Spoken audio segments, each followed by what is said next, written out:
The Texas Chainsaw Massacre is a new asymmetrical horror game that's coming out this month, releasing August 18th for the price of $39.99 US on PC, the Xbox One and Series X and S consoles, as well as the PS4 and the PS5, and of course Xbox Game Pass. Texas Chainsaw Massacre features the original 1974 film in all of its glory. 3 players play as the family members, or the killers in this instance, against 4 victims across 3 different maps. The gameplay loop is simple. If you're a victim, you need to evade the killers through stealth and other tactics in order to escape. If you're one of the killers, of course, what you need to do is kill all of the family members. But there is a twist. There, of course, is the infamous killer Grandpa on the map, who, through finding blood buckets around the map or interacting through grappling or killing the victims, you can collect blood to give to him. As you do so, you'll rank up his ability to detect and find the survivors. So while there is a very simple cat and mouse game at the core, there is ways and tactics for the killers and the survivors to outwit their opponents. This is coming, of course, from Gun Interactive as the publisher and Sumo Digital as the developer, which of course are the same teams that brought you Friday the 13th, and one of the big pitfalls with that game is the licensing. So that was one of the things I think that they've learned for this.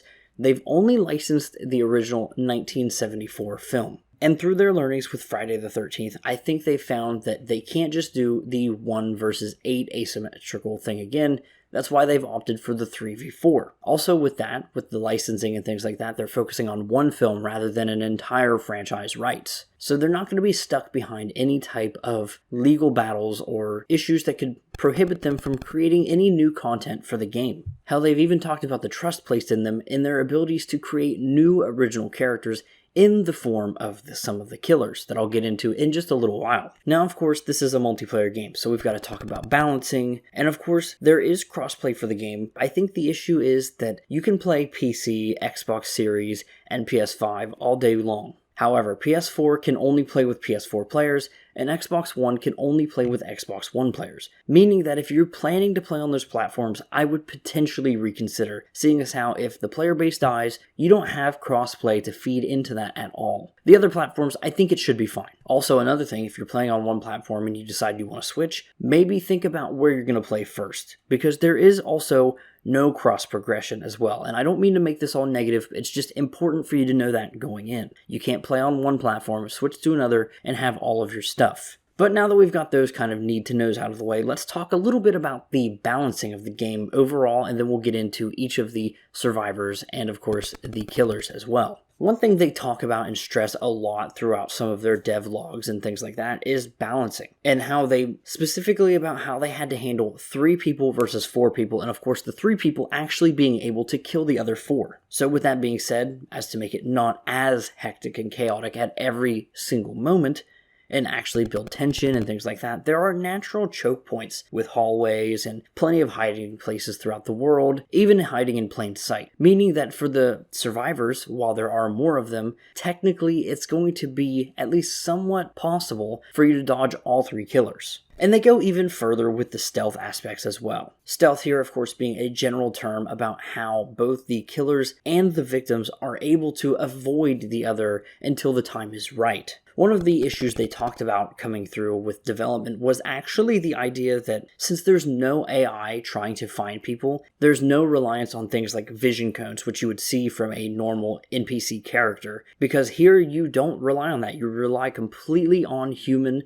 and player input. So rather what they've done is, plenty of hiding in plain sights with bushes and fields, different things like that. And of course, your normal hiding places that you can crawl into. But then there's the use of light as well. Both the family and the victims can use operable light sources like lamps and things like that throughout the maps to turn them on and off to create shadows and, of course, to find your victims. Now, one thing I wanted to talk about, while during the technical test, it's not a complete idea of what the rest of the game is like, and I'm sure each map that I'll be showing on the screen at some point will play somewhat differently. When we played at the house specifically, that's the only place I played, and I played 3 or 4 games as a killer, and then only 2 games as a survivor. In those instances, I escaped every time, and as the killer, at least 1 or more people got away. Meaning that I think this game is skewed a little bit more towards the survivors, at least to some degree, at least when you're playing solo. So what you really need to do is you need to make sure you're in there in the game chat,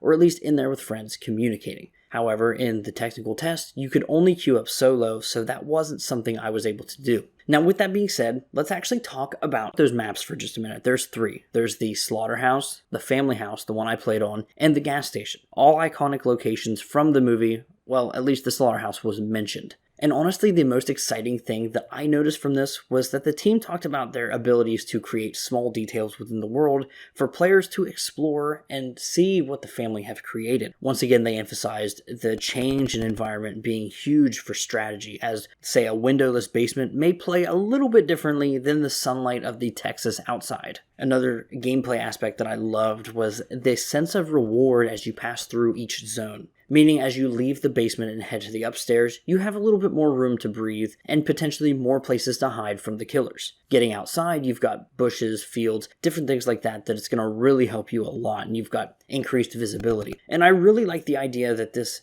for the victims is rewarding, whereas for the killers, it's actually stress-inducing and it puts the pressure on as they're getting through the thresholds to escaping. Now, I've skated around it enough. Let's actually talk about the victims here for a minute. There are 5 characters. Each of the characters has 5 different stats. We've got toughness, which impacts our health and shortens recovery times. We've got endurance, which impacts stamina and stamina regeneration times. Strength, which is the effectiveness of sneak attacks, grappling, and bursting out of hiding spots. This also helps with escaping restraints, opening crawl spaces, and turning off the generator. Up next, we've got proficiency, is pretty much the gauge of how well you do with a task, such as like lockpicking as a pretty common example within the game. And finally, we have stealth, but not the stealth I've already mentioned, rather the one that specifically deals with generating less noise whenever you're doing something. Now, with each of these attributes, each character is unique.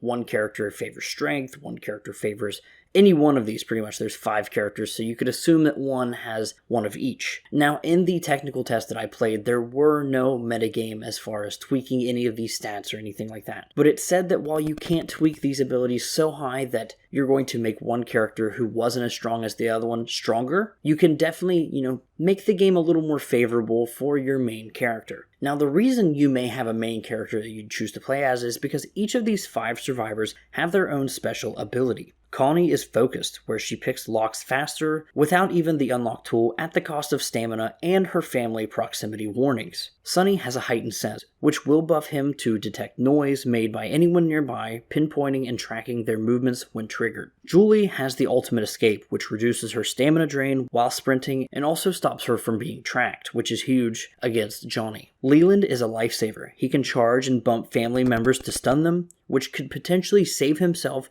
or others from a deadly clash. And then finally, Anna believes pain is nothing, as it will reduce damage taken from attacks and falls, and also temporary immunity from the effects of poison, which of course is huge against Sissy. And of course, while talking once again about the metagame, with the skill trees, these abilities can be tuned for faster cooldowns or, buffing the actual ability usefulness itself. And while that's all really cool, I found the most fun playing as the killer. There's also 5 killers to choose from within the game, but instead of 5 attributes, they each share 3. Savagery affects how much damage you do with your melee attacks. Endurance affects your stamina drain and your recharge rate, impacting both attacking and your mobility when chasing. And finally, harvesting affects how much blood you gain from victims for Grandpa. So while it's definitely reduced and toned down just a little bit as far as their mechanics, I think what comes into it really cool is actually their abilities.